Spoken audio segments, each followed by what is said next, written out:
в день старта конкурса. Пользователь Zoom, привет.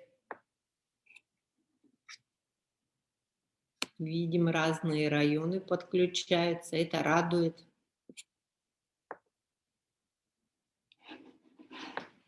Ну что, потихоньку начнем организационные моменты, да? Мы продолжаем нашу серию вебинаров, которая называется «От идеи до президентского гранта». Собственно, наша с вами задача – обучиться технологии социального проектирования. Она абсолютно несложная.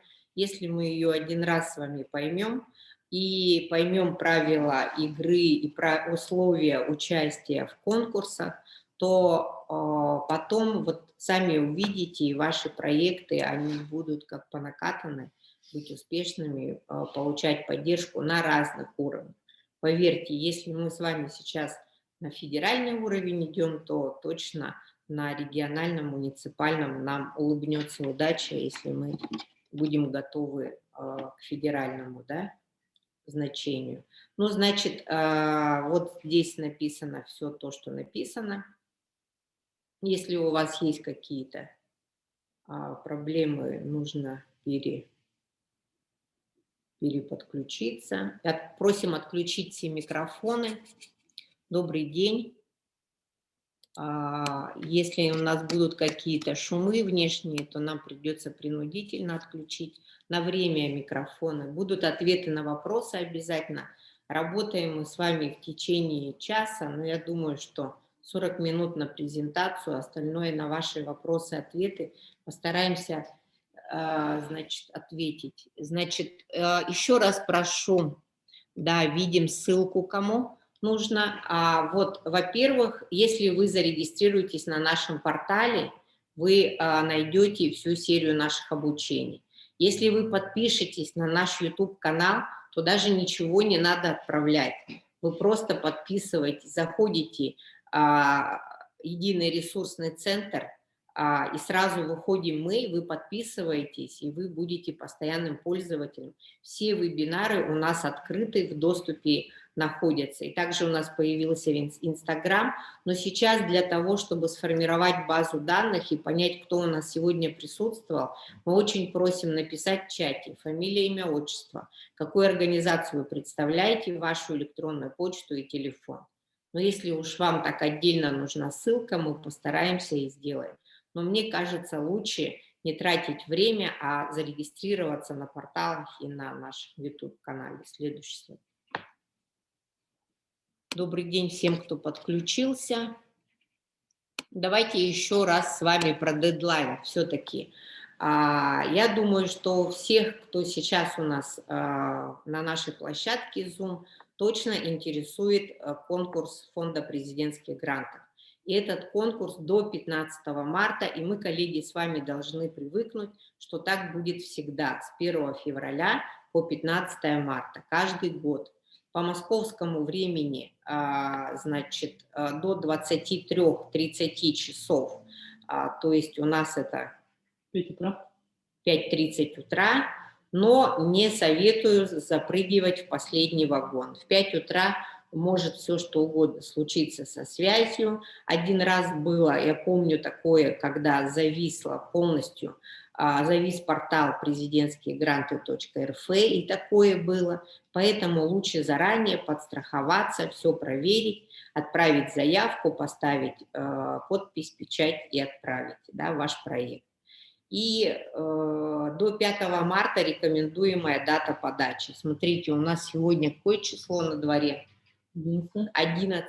То есть не так много времени у нас. Почему до 5 марта? То есть тогда у вас будет обратная связь.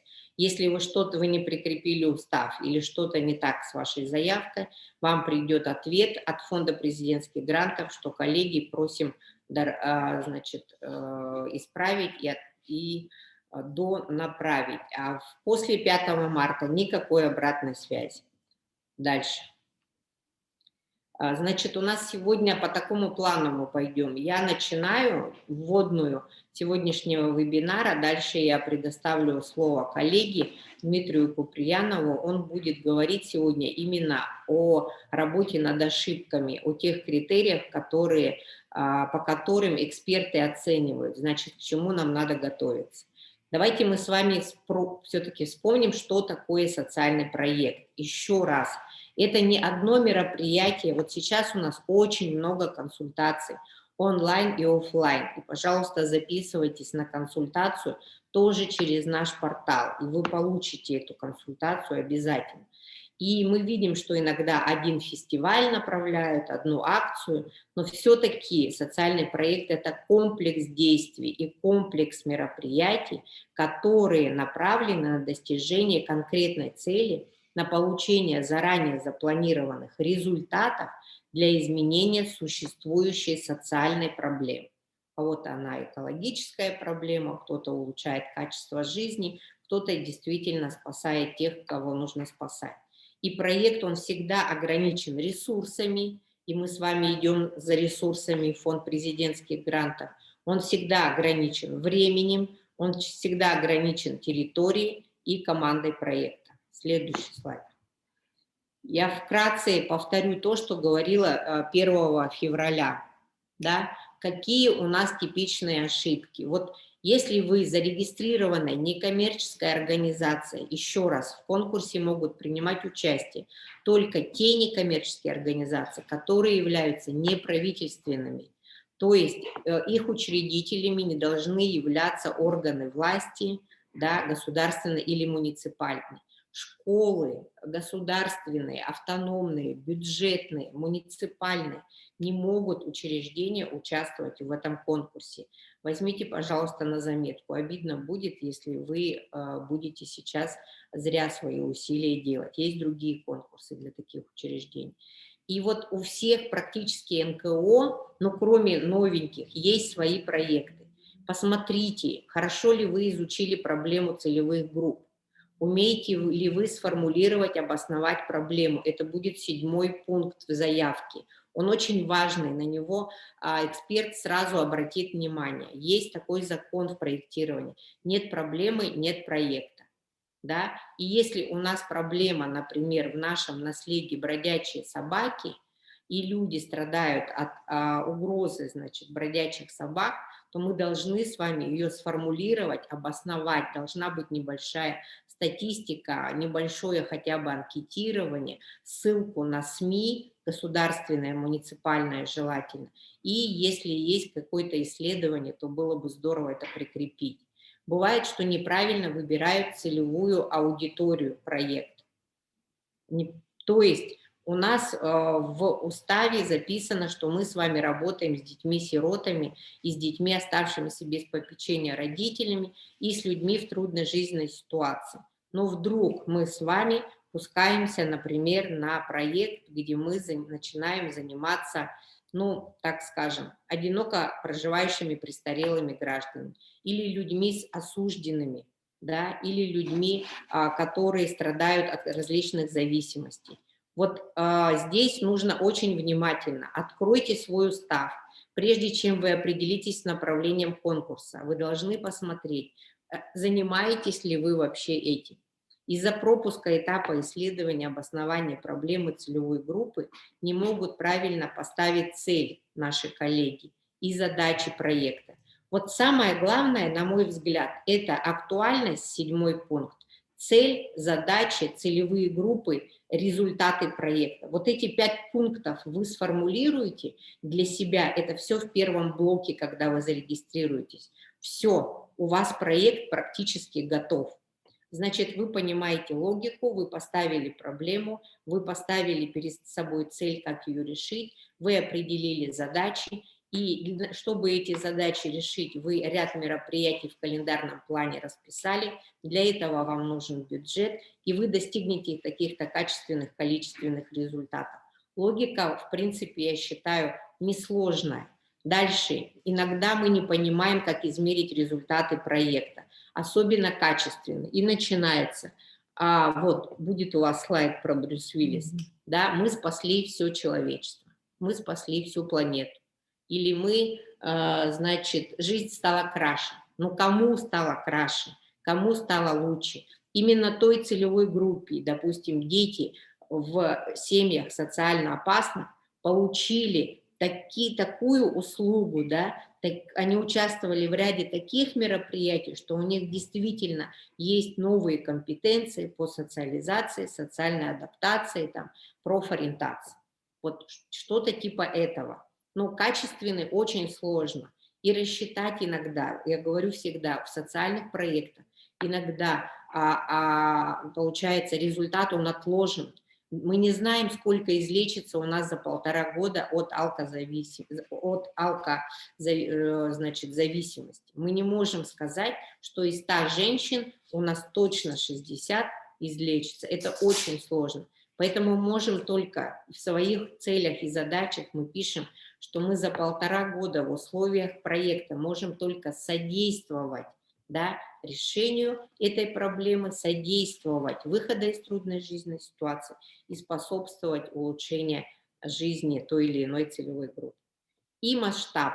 Еще раз повторяю, если вы организация общественная, которая зарегистрирована Мадуцкий наслед Намского улуса, к сожалению, вы не можете идти на проект, который будет на весь Намский улус.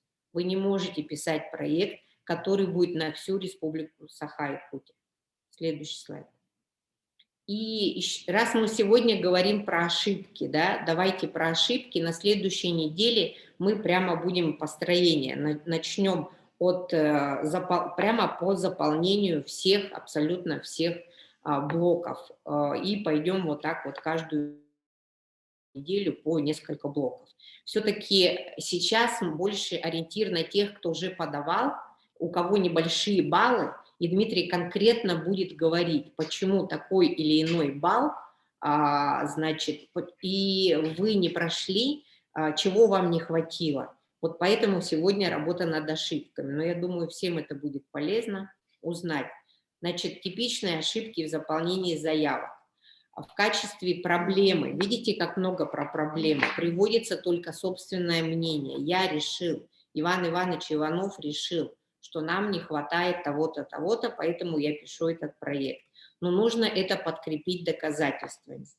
Действие по принципу «чем больше, тем лучше». И начинается. У нас жителей в Мадуцком наследии, например, 10 тысяч Намского улуса, а мы пишем, что у нас 12 тысяч получат так или иначе услуги в рамках проекта. И вообще это нереально, потому что мы точно убираем новорожденных, если мы работаем со всем населением, мы точно убираем людей недееспособных и так далее. Очень сложно достичь за 1,5 года, это максимальный срок проекта, такого результата, чтобы всех охватить. Да, и есть такие, которые не захотят или не смогут принять участие в ваших мероприятиях. И путаются цели с задачами, задачи с мероприятиями. Вот это такое дерево некое, которое мы тоже вам обязательно покажем, но смотрите наши вебинары, мы не в первый раз сейчас выходим в эфир, у нас уже к 60, наверное, вебинаров висит на YouTube-канале. Пожалуйста, повнимательнее заходите, смотрите, подписывайтесь, вы увидите предыдущие конкурсы, полностью в прошлом году были подсвечены на нашем YouTube-канале. И заявители не до конца понимают, как должна быть составлена заявка, чтобы эксперт ее хорошо оценил. Не разбираются в критериях оценки. Вот про критерии оценки сейчас расскажет Дмитрий, но я бы хотела один момент сказать. У нас очень часто сейчас с районов, особенно вот арктические районы обращаются. Вчера было пару консультаций. Это люди, так скажем, активные, общественники, но они не владеют интернетом, не владеют гаджетами, не владеют вот этими цифровыми технологиями. Я очень прошу, помогите им. Вы в своем родном районе, Улусе, значит, в своем, я не знаю, в управе, в округе, точно мы должны сейчас помочь друг другу, чтобы лучшие проекты у нас увидели жизнь.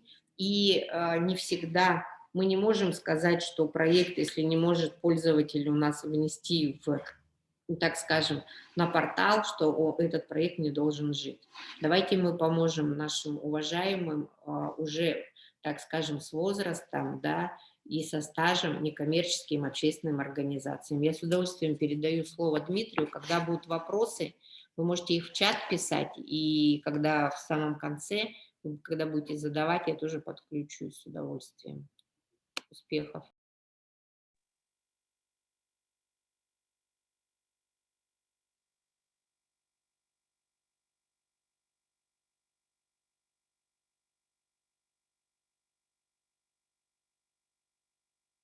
Ух.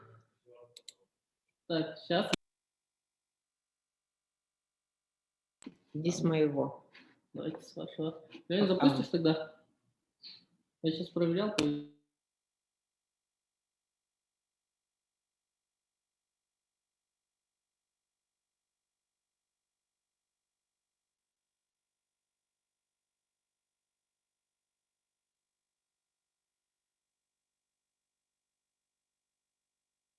Сейчас, коллеги, звук подключим.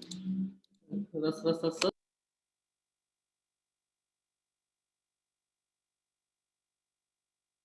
Ну, интересно. Садись сюда. Ну, давай. Запустишь тогда эту презентацию?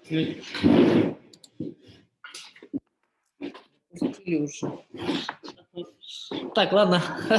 Всем еще раз добрый день. К сожалению, технологии наши до сих пор, конечно, развиваются со временем, но до сих пор нас подводят временами. Давай еще дальше, Леонид.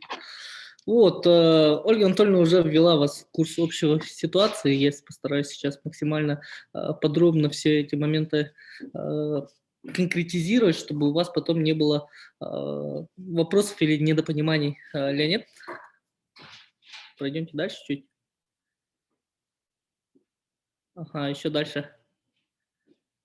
Вот, смотрите, у нас имеется в фонде президентских грантов 10 критериев, 10 основных критериев, по которому происходит оценка наших проектов. Вы сейчас видите на своих экранах эти самые критерии, и по каждому критерию эксперт присваивает от 0 до 10 баллов целым числом. И, как правило, оставляет комментарий. По результатам оценки каждой заявки эксперт оставляет один из выводов, то есть их может быть 3. Проект хороший и, безусловно, рекомендуется к поддержке. Проект в целом неплохой, но в нем есть недочеты, которые не позволяют сделать однозначный вывод о целесообразности поддержки проекта. И, к сожалению, проект не рекомендуется к поддержке. Давайте я немного зачитаю все эти критерии. То есть у нас есть актуальность и социальная значимость проекта, логическая связанность и реализуемость проекта, соответствие мероприятий проекта его целям, задачам и ожидаемым результатам, инновационность, уникальность проекта, соотношение планируемых расходов на реализацию проекта и его ожидаемых результатов, адекватность, измеримость и достижимость таких результатов, реалистичность бюджета проекта и обоснованность планируемых расходов на реализацию проекта. Также у нас есть масштаб реализации проекта, собственный вклад организации и дополнительные ресурсы, привлекаемые на реализацию проекта, перспективы развития проекта, опыт организации по успешной реализации программ проектов по соответствующему направлению деятельности, соответствие опыта и компетенций команды проекта планируемой деятельности и информационная открытость организаций. Можно, пожалуйста, следующий слайд? Здесь на этом слайде вы видите коэффициенты значимости проектов и как эти коэффициенты выстраиваются в зависимости от запрашиваемых сумм. То есть, если вы запрашиваете до 500 тысяч рублей, если у вас проект в принципе не такой большой, то каждый поставленный балл будет стоить вам с коэффициентов следующих баллов. И этот слайд, пожалуйста, можете заскринить, можете сфотографировать, потому что именно этот слайд вам понадобится в вашей дальнейшей работе. Стоит учитывать, что если вы пишете, например, от 500 тысяч и у вас проект до 10 миллионов, то, соответственно, у вас критерий, независимо от того, какая будет запрашиваться сумма, будет оставаться одной и той же. То есть если эксперт поставит, допустим, 10 баллов, то, соответственно, коэффициент будет оставаться именно в рамках вот 1 балла за один ее поставленный балл. И, например, вот те проекты, которые идут до 500 тысяч рублей, они получат больше баллов, но, соответственно, у них и пороги будут разные. Можно, пожалуйста, следующий слайд? Хочу уточнить один момент, что чтобы сразу на берегу решить этот вопрос, что эксперты– это достаточно компетентные люди, они проходят большой цикл обучающих таких же вебинаров, семинаров, они проходят подготовку, и э, они достаточно профессионально подготовлены, но они все-таки являются простыми все-таки людьми, и они не могут полностью знать, что, например, происходит на крайнем севере, например, или же конкретно у вас в районе, в Улусе, какая там может быть ситуация. Поэтому э, чем обоснованнее, чем лучше вы напишете, качественно напишите проект, тем, соответственно, больше баллов вы можете набрать. То есть вам надо убедить человека, а не убедить робота. Вот. Перейдем непосредственно к критериям. Актуальность и социальная значимость проекта. Можно вернуться? Ага, спасибо. Этот критерий позволяет проанализировать проект с точки зрения его актуальности для целевой группы. То есть надо понимать, что эксперт оценивает, насколько четко и аргументированно изложены проблемы целевой группы на территории реализации проекта. Хорошо ли они изучены заявителем и насколько выявлены причины их существования. То есть вам необходимо детально описать проблемы целевой группы и степень их серьезности, и они должны быть подкреплены конкретными данными. Как уже сказала Ольга Анатольевна, это должны быть результаты собственных и публичных исследований, вы их можете прикрепить в соответствующих графах в разделе о проекте, или же это может быть официальная статистика, она может быть прикреплена как ссылкой, или же может быть как оформлена как сноска к тексту в скобках. Вот. Будет очень хорошо, если, конечно, помимо этого будут еще некоторые данные, то есть несколько ссылок, которые дают конкретную почву написания вашей работы. И здесь не зря стоит картинка именно Брюса Уиллиса, читающего газету, в том плане, что э, вам необходимо изучить вопрос. Она может быть опубликована в любых СМИ. Она сейчас в эпоху интернета, конечно, она публикуется еще и в интернете, и вам надо ознакомиться с вопросом. Возможно, та проблема, которую вы хотите решить, она может быть уже и не актуальна, или же это вовсе и не проблема, а просто имеющаяся ситуация. Леонид, следующий слайд. Вот. Далее у нас идет, конечно, не менее важная часть– это логическая связанность и реализуемость проекта, соответствие мероприятий проекта его целям, задачам и ожидаемым результатам. Мы много раз в своей работе встречали проекты, в которых, в принципе, хорошо поставлена цель, достаточно актуальная проблема, но, к сожалению, бывает так, что решение, ну, точнее, методы решения этой проблемы, они не являются как таковыми нужными. То есть мы определили правильно цель, задачи, но действуем уже то, что в угоду будет именно нам. То есть этот критерий, он наиболее комплексный, который позволяет оценить уровень разработки вашего социального проекта. Эксперт, как человек, должен убедиться, что все разделы заявки логически взаимосвязаны, а именно цель проекта направлена на решение выявленной проблемы конкретной целевой группы, выполнение задач ведет к достижению цели проекта, мероприятие календарного плана соответствует условиям конкурса и направлено на решение поставленных задач и проводится в разумные сроки. Реализация всех мероприятий календарного плана позволяет достичь указанных ожидаемых результатов проекта, а также команда и бюджет обеспечивают выполнение всех необходимых мероприятий, всех запланированных мероприятий. И, соответственно, в рамках всего этого выполняется и, собственно, сам проект. Можно, пожалуйста, следующий слайд? Вот. Далее, конечно, одним из важных моментов является инновационность и уникальность проекта. То есть данный критерий позволяет оценить, насколько уникальным будет ваш проект. Эксперт изучает, какие новшества проект приносит в методы решения проблем целевой группы. Если в календарном плане мероприятия направлены на внедрение новых или значительно улучшенных практик по работе с целевой группой. И тут следует понимать, что критерий не учитывается при оценке долгосрочных проектов. а также проектов по направлению выявления и поддержка молодых талантов в области культуры и искусства. Тут следует пояснить, что зачастую фонд президентских грантов, мы как единый ресурсный центр, рекомендуем писать проекты максимум на 1,5 года. Желательно на год. В некоторых случаях, если проект в принципе быстро решаем, то можно и до полугода это все сделать. У нас были случаи в нашей практике, когда выиграли проекты, где сроки реализации бывают и до 4-5 месяцев, как правило, это организация каких-нибудь фестивалей или же сборов, но тем не менее бывают случаи, когда проекты бывают и на 3 года, это достаточно редко, на это решаются достаточно крупные и серьезные организации, но если у вас такая ситуация есть, тут надо учиться, что оценка ваших проектов идет в очень и очень другой жесткой системе. Если вы сфотографировали, заскринили слайд критериев, вы там можете увидеть, что есть отдельная колонка именно о долгосрочных проектах.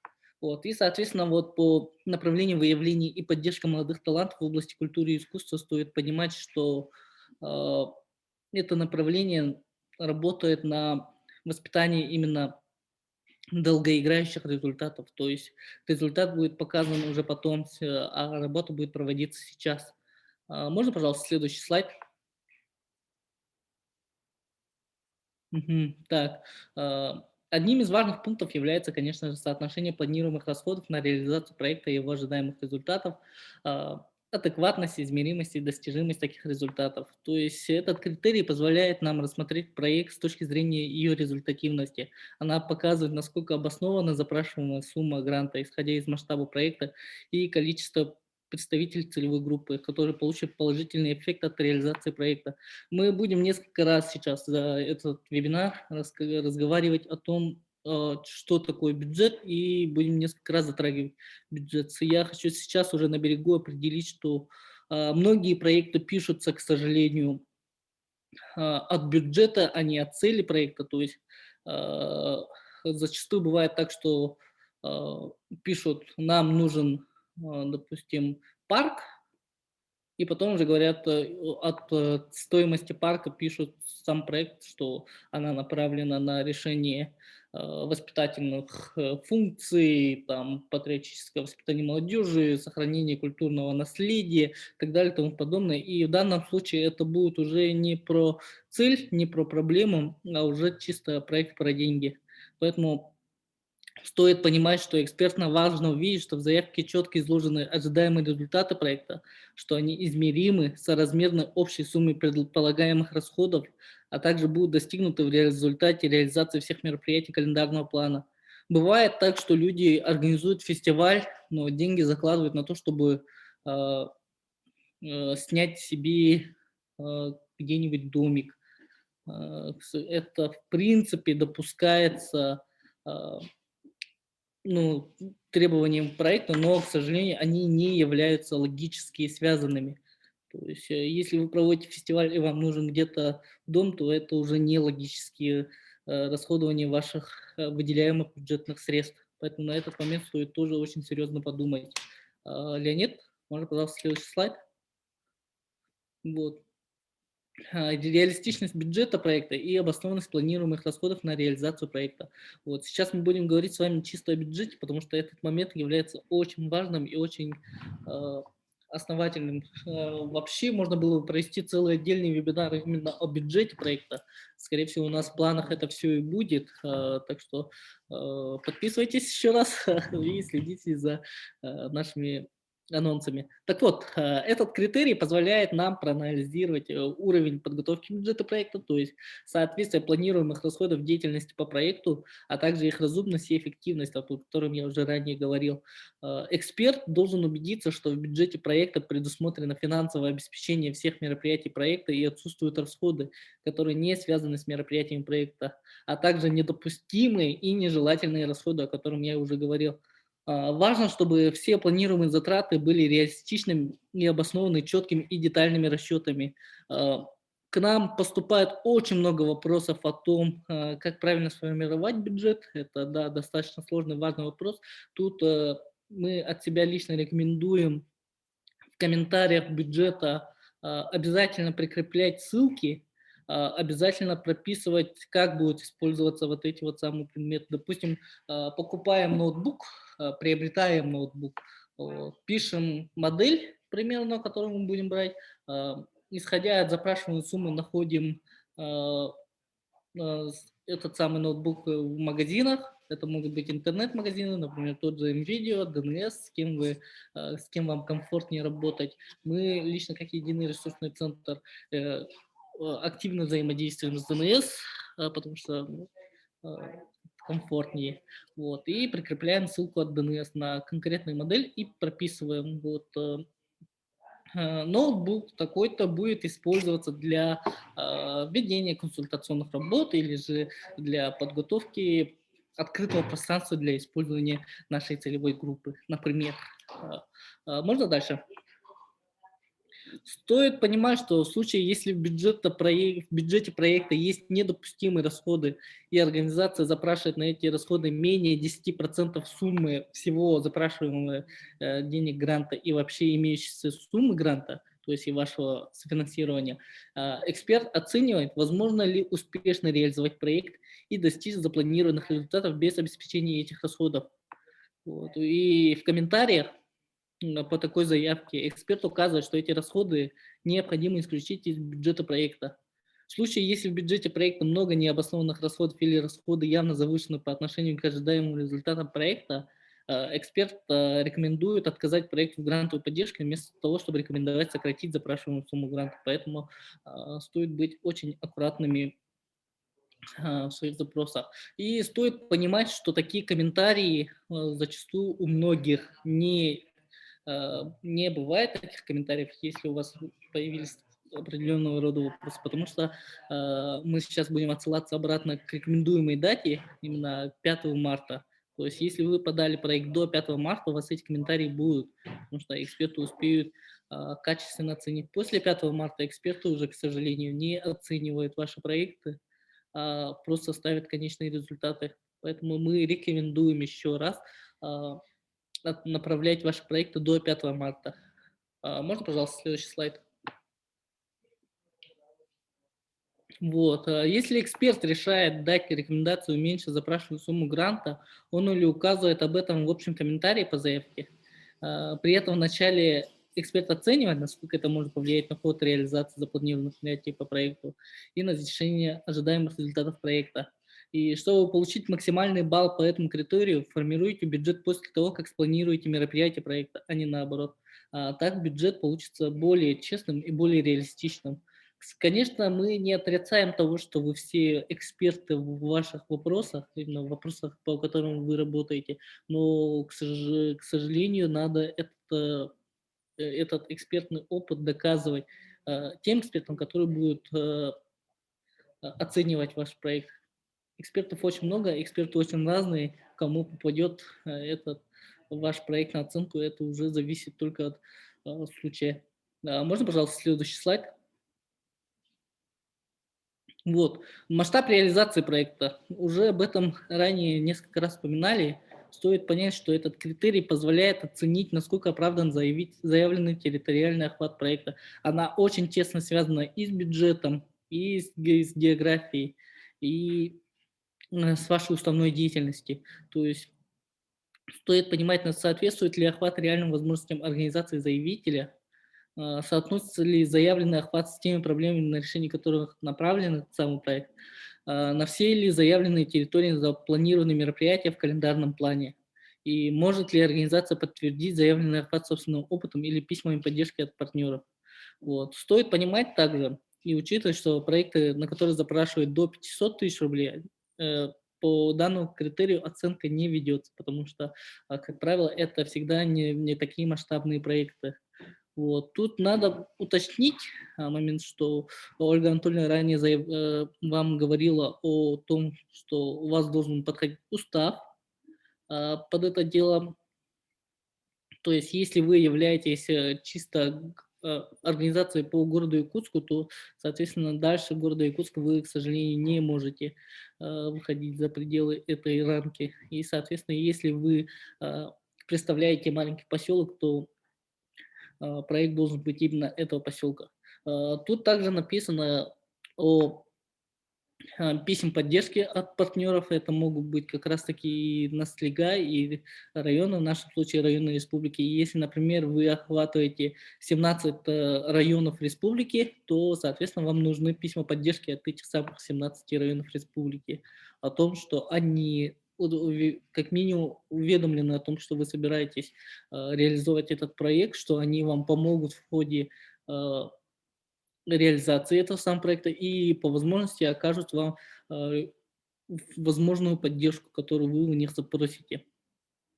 Также стоит учитывать, что, например, на поселок вы пишете проект и запрашиваете суммы более, допустим, там миллиона, 1,5 миллиона. Такие проекты тоже тщательно смотрят, потому что, как правило, на маленькие поселки, на маленькие города больших денег требуют только те, кто не совсем правильно понимает масштабы своих проектов. Можно, пожалуйста, следующий слайд? Собственный вклад организации и дополнительные ресурсы, привлекаемые на реализацию проекта, перспективы его дальнейшего развития. Конечно, мы говорим о том, что мы реализуем проекты, но они имеют под собой определенные остаточные действия. То есть некоторые, ну, многие проекты бывают так, что их деятельность потом приносит плюсы. Это тоже строительство, подготовка, например, парков или установка памятников. И с годами положительный эффект от этого проекта только возрастает. Поэтому этот критерий позволяет изучить, насколько самостоятельно организация-заявитель, достаточно ли у нее партнеров, которые верят в проект и готовы его поддержать, жизнеспособен ли проект при отсутствии поддержки средствами гранта, и эксперт в данном случае анализирует уровень собственного вклада организации и ее реальные возможности, объем финансирования проекта со стороны партнеров, в состоянии ли организация привлечь заявленные средства и этих самых партнеров, и насколько четко организация представляет себе развитие деятельности по проекту и работу с результатами после она использует средства гранта. А также немаловажным пунктом является, подтверждается ли вклад партнеров письмами поддержки. Поэтому, когда вы пишете проект, пожалуйста, будьте готовы к тому, что у вас должно быть как минимум несколько десяток писем поддержки всех охватываемых вами партнеров, районов, или же территориальных управлений, или же ваших коллег, магазинов и так далее. Тут я не зря указал вам о том, что эти самые 3 картинки, то есть как софинансирование могут войти помощь волонтеров, оплата труда, допустим, специалистов, которые будут работать в принципе бесплатно, вкладываться вкладывать свои личные цели для реализации вашей цели, но вы с ними будете составлять договор безвозмездного оказания услуг. Это могут быть финансы, которые вы привлекаете, неважно, из личного ли вы это кармана берете, или же происходит краудфандинг, фандрайзинг, или же какие-нибудь деньги от партнеров, от бизнес-структур, или же это могут быть как софинансирование территорий, которые вам выделила администрация, например, а, на вашу деятельность. Вы это можете указать, то есть среднюю сумму оплаты коммунальных и аренды. Это могут быть услуги вашего личного транспорта, то есть бензин и так далее. И это могут быть как раз-таки та техника, компьютеры, телевизоры, мониторы, принтеры и так далее, которые вы будете использовать в рамках реализации вашего проекта. Допустим, если вы оказываете консультацию или же образовательную программу для детей, и вы используете проектор, ноутбук, мышку и так далее. Можно, пожалуйста, следующий слайд? Опыт организации по успешной реализации программ и проектов по соответствующему направлению деятельности. То есть этот критерий позволяет нам понять, насколько организация-заявитель умеет реализовывать проекты, подобные тому, который подает на конкурс. Чтобы получить высший балл, организация должна иметь по-хорошему более 5 лет опыта активной деятельности по выбранному направлению, но это не из рекомендуемых. Она должна иметь успешно реализованные проекты и мероприятия по выбранной тематике, подтвержденные публикациями и фотографиями в СМИ или сети интернет, и хорошую грантовую историю. То есть, как правило, высокие баллы ставят именно тем, у кого эти критерии есть. Если у вас есть просто публикации в СМИ, о вас говорит, ну, о вас знает, в принципе, республика, и вы не являетесь прям такой вот старый, и вы достаточно молодая организация, то вам, соответственно, тоже поставят высокие баллы. Поэтому по возможности старайтесь публиковаться в СМИ. Желательно использовать те СМИ, которые читают известны, в принципе, по республике, например, тот же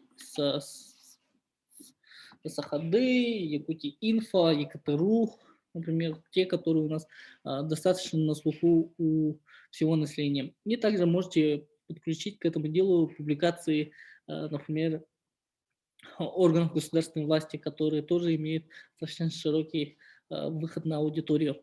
Можно, пожалуйста, следующий слайд? Соответствие опыта и компетенции проектной команды планирования деятельности. Это мы сейчас уже будем говорить с вами о команде проекта. То есть этот критерий позволяет понять, справится ли команда проекта с запланированной деятельностью по проекту. То есть обосновано ли количество людей, задействованных в этом проекте, у всех ли из них есть необходимый опыт и компетенции для того, чтобы реализовать мероприятие проекта в указанные сроки и на условиях, предусмотренных бюджетом. Тут следует понимать, что высокие баллы поставят больше всего тем организациям, у кого команда проекта, руководитель проекта будут зарегистрированы на сайте созидатели.ру. Поэтому, если вы сейчас заполняете графу, пожалуйста, зарегистрируйте всех своих людей на сайте Созидателей.ру. Попросите, потребуйте, чтобы каждый член вашей команды полностью компетентно заполнил все пункты, необходимые, которые требуются именно в этом сайте. Чем лучше, чем подробнее вы распишете, тем хорошо вы себя покажете, тем больше вам будут ставить баллы. То есть в данной ситуации вы себя продаете как эксперта, специалиста по этому вопросу. И если вы сможете удачно себя продать, соответственно, вы сможете получить большие баллы.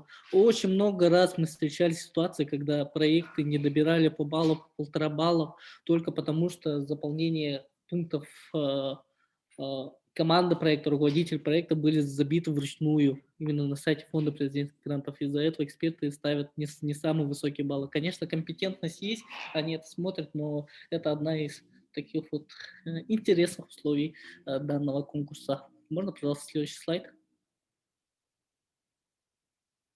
Информационная открытость организации – это вот криптонит, скажем так, всех наших организаций, ахиллесова пята, как вам будет удобнее, в принципе, выразиться. Этот критерий позволяет оценить, насколько прозрачна деятельность организации заявителя, а также насколько активно организация взаимодействует со своей целевой группой в сети интернет. Эксперт изучает сайт организации по-хорошему, группы в социальных сетях, упоминания о проектах организации в СМИ и в сети интернет.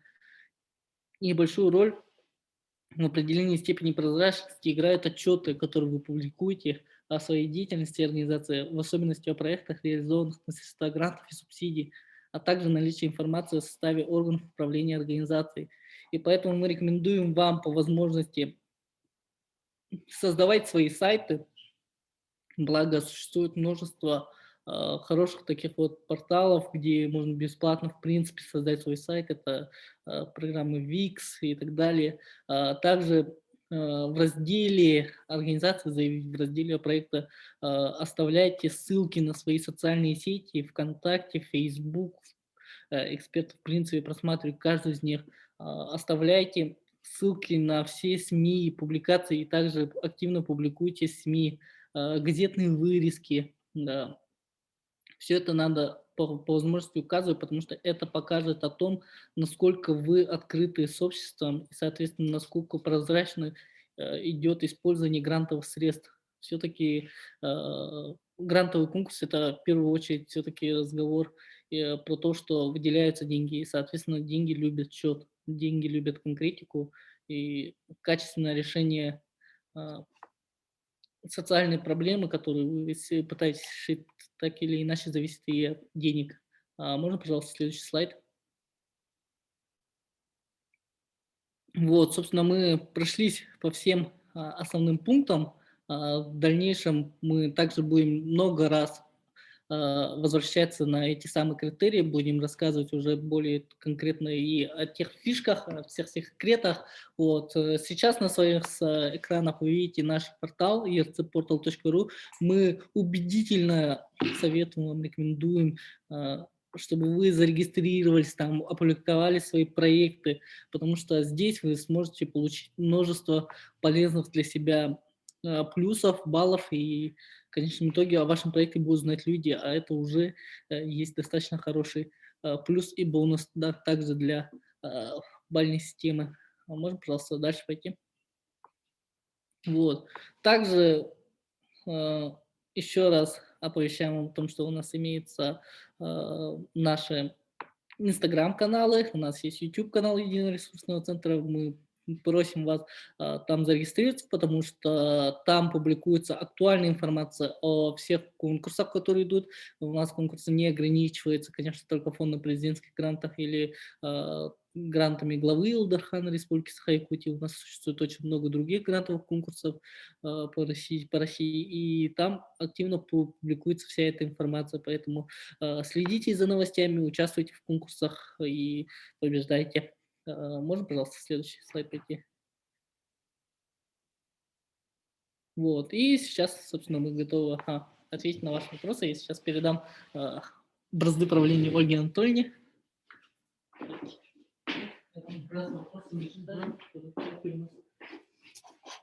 Ну что, коллеги, как дела? Усвоили ли материал? Я считаю, что это очень важный момент, когда мы знаем, сегодня мы пошли, получается, с точки зрения экспертов и смотрели на разработку проектов с глазами экспертов. Это очень важный момент, потому что, я еще раз хочу повторить, да, мы с вами все-таки открываем положение о конкурсе, смотрим условия конкурса. Конкурс – это как некая игра, да, в которую и в каждой игре есть свои условия, правила, закономерности. И если мы обладаем очень хорошим проектом, но мы не учли все условия, которые нам ставит грантооператор, в данном случае фонд президентских грантов, то мы просто-напросто не получим тот балл, который бы хотелось. И вот еще хочу отметить, действительно есть такое условие, чтобы в созидателях ваша команда и руководитель были зарегистрированы. Для чего это нужно? То есть есть некая база данных всех активных лидеров, людей, которые так или иначе в проектной деятельности заняты. Я понимаю, что это вроде бы, с одной стороны, очень сильно отвлекает, и нет на это времени, зачем нам там регистрироваться, но поверьте, один раз, если вы зарегистрировались в Созидателях, то вы автоматом подключаете свою команду в следующие конкурсы и в следующие проекты. И вам не нужно, вы просто делаете запрос, вам приходит ответ, и не нужно каждый раз будет вам вбивать эту команду. Я считаю, что это очень удобно даже. Но вот это те правила игры, по которым мы должны с вами играть. И дальше, вот письма поддержки, да, Дмитрий сказал, что да, их может быть 10, но это зависит от вашего проекта. Если в вашем проекте участвует 10 муниципалитетов, да, вот у нас проект был 17 муниципалитетов, мы хотели, чтобы они приняли участие в проекте, который у нас победил. Так? И могу сказать, что мы запросили 17 писем поддержек от 17 глав УЛУСов, и мы их получили. И все это сканировали и одним PDF прикрепили. Понимаете? И я думаю, что когда эксперт посмотрел, что действительно ресурсный центр, он должен прийти на территорию, и ему будет оказана поддержка, тогда идет вот это не наша выдумка, это есть потребность, и будет организационная, консультационная, информационная поддержка администрации УСов. Давайте к вопросам. Тот вопрос поступил. Здравствуйте, у меня вопрос. Можно ли написать проект без команды? Смотрите, ну, я как проектировщик со стажем могу вот что сказать. Помните, я вам сказала, есть такая догма: нет проблемы, нет проекта. Есть еще такая хорошая пословица «один в поле не воин». Вот человек-разработчик проекта точно может быть один. Вот пример. Команда Единого ресурсного центра в последний конкурс разрабатывали полностью сами проект без меня. А до этого было, что я разрабатываю, они там только чуть-чуть дополняют. Вот один проектировщик может. Как вы, вот с глазами экспертов смотрите и глазами генерального директора фонда президентских грантов, он вам выделяет, условно говоря, некую сумму, да, и у него вопрос, как вы в одиночку реализуете все мероприятия, один человек, и как вы достигнете всех результатов. Сразу говорю, это нереально. У вас все равно будут какие-то соратники, партнеры, пусть они не будут получать никакое вознаграждение, никаких гонораров, но включите их как советник, да, как, я не знаю, просто, может быть, методист, который вам предоставит какие-то материалы, советник по сохранению исторической памяти, например, вот, да, волонтер, которого вы обзовете, что он будет руководить волонтерами, например. Вот вам уже, как бы, я считаю, команда. Но все-таки в одиночку вам не дадут реализовать этот проект. Это условия, и вы критерии видели. Еще вопрос был Александр какой? Спиридонов спрашивает, что такое марафон фонда президентских грантов. Так, Дмитрий у нас, да, больше знает, что сейчас идет марафон. Да. То есть это была регистрация, помните, мы говорили, что нужно было, коллеги, обязательно успеть зарегистрироваться на марафон, который впервые проводил фонд президентских грантов. Сейчас закрыта регистрация? Да, сейчас уже закрыта. К сожалению, регистрация закрыта, но что мы успели сделать, коллеги? У нас Дмитрий сейчас проходит этот марафон. И давайте так, я предлагаю в следующий раз встретиться во вторник, потому что я в четверг улетаю. Давайте мы во вторник встретимся, и я буду про логику проекта говорить, вот давайте первый, второй блок, да, о проекте руководитель и команда, и после меня сразу Дмитрий будет говорить ту информацию, до вас доведет, которая сейчас идет в марафоне. Хорошо? Договорились? Потому что, к сожалению, брали не всех. Почему? Потому что нужно было отправить свои проекты, и Дмитрий отправил проект не нашей организации, а его личной организации молодежной. И этот проект понравился фонду президентских грантов, и его взяли на этот марафон. Хорошо? Так, вот про новеньких. Очень хороший вопрос. Я как раз себе прямо пометила. Вот говорят опыт, да, будут смотреть на опыт. Как мы приобретем опыт, если мы никогда нигде не участвовали? Как мы приобретем опыт, если мы только зарегистрировались, у нас ни одного проекта? Значит, что нужно делать новеньким? Начать колотить команду, раз. Второй пункт, понять все-таки, в каком направлении вы движетесь, какие есть проблемы вокруг вас, сходить, начинать искать партнеров. Нашли партнера в администрации, нашли партнеры, там, я не знаю, хорошо, если это крупный бизнес, малый бизнес, а может быть, это СВФУ, школа может быть партнером, в библиотеке проводите мероприятия, в клубе проводите мероприятия и так далее. Вот, у вас есть команда, есть партнеры, есть соратники, есть даже доноры, возможно, которые говорят вам о том, что они будут финансировать, допустим, призы на ваш конкурс, который вы будете проводить. Раз. То есть вы сейчас должны, определиться с направлением, найти вокруг себя партнеров, понять, какую целевую группу вы избираете, и мы 1 февраля говорили, что целевую группу определить необходимо, и понять, есть ли еще другие НКО, которые помогают, допустим, людям с инвалидностью, значит, вы партнеритесь с ними. Нам надо учиться дружить друг с другом, нам этого не хватает на данный момент, я считаю. Да? И следующий момент, вы должны участвовать во всех конкурсах, если вы хотите получить опыт грантовый. Да? Мало того, что грант получить, но и опыт участвовать в грантовых конкурсах. Поэтому не идите сразу новичкам, я не советую писать проекты на 2 миллиона, 3 миллиона, миллион, 1,5. вообще. Давайте мы будем лучше, меньше, да лучше, не больше 500 тысяч. Я знаю НКО у нас в Якутске очень известно, которая регулярно подает проект. Она известна, ей очень много лет, но они всегда аккуратненько, меньше 500 тысяч, и выигрывают во всех конкурсах. У них есть постоянная подпитка из федерального бюджета в виде фонда президентских грантов.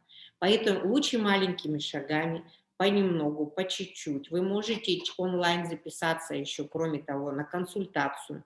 Вы попадете к кому-то из нас. И главное, мы сможем, когда вы полностью свой проект завершите, а это случится, тогда мы сделаем экспертизу вашего проекта.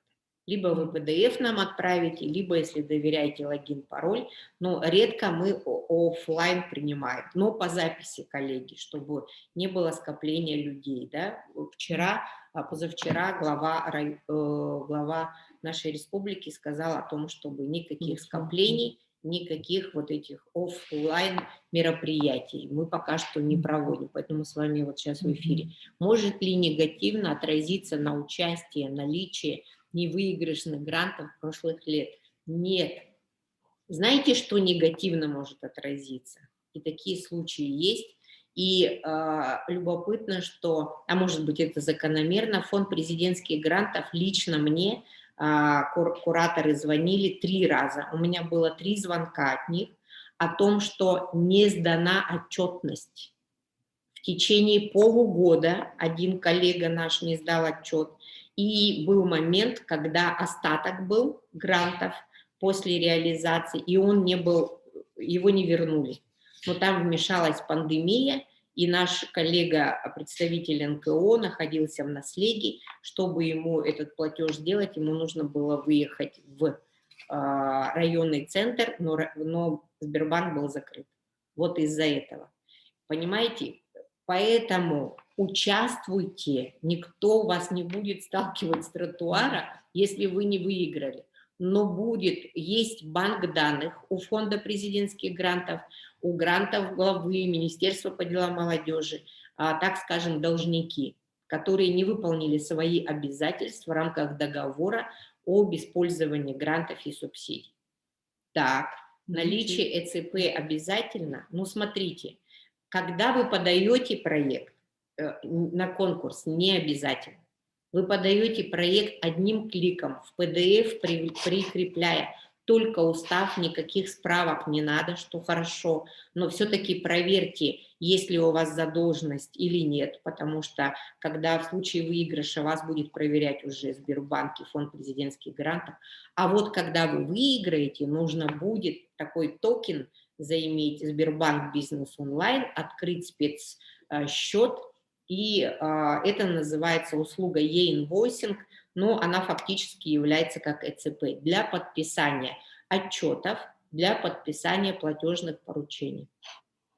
Хорошо, я рада, что вам понравился наш семинар, вебинар. Подписывайтесь, у нас очень много висит на нашем YouTube-канале. И мало того, что мы просим вас еще, нам нужны лайки, нам нужны просмотры, да, мы все отчитываемся, и наша карта – это тоже проект. И чем больше проектов будут зарегистрировано ваших на карте, о которой Дмитрий говорил, и я в прошлый раз, тем лучше для нас и для вас. И информационная поддержка, когда вы просто можете взять, разместить, зарегистрироваться на нашей карте, разместить свой проект, взять ссылочку и поставить в фонде президентских грантов, что вот вы открыты информационно. У вас нету сайта, но ваш проект висит на нашей карте. Это уже хорошо. Ну что, будем закругляться, да? Самый дорогой ресурс – это время. Ровно 12:00 мы завершаем наш вебинар. До новых встреч. Пишите, звоните, регистрируйтесь.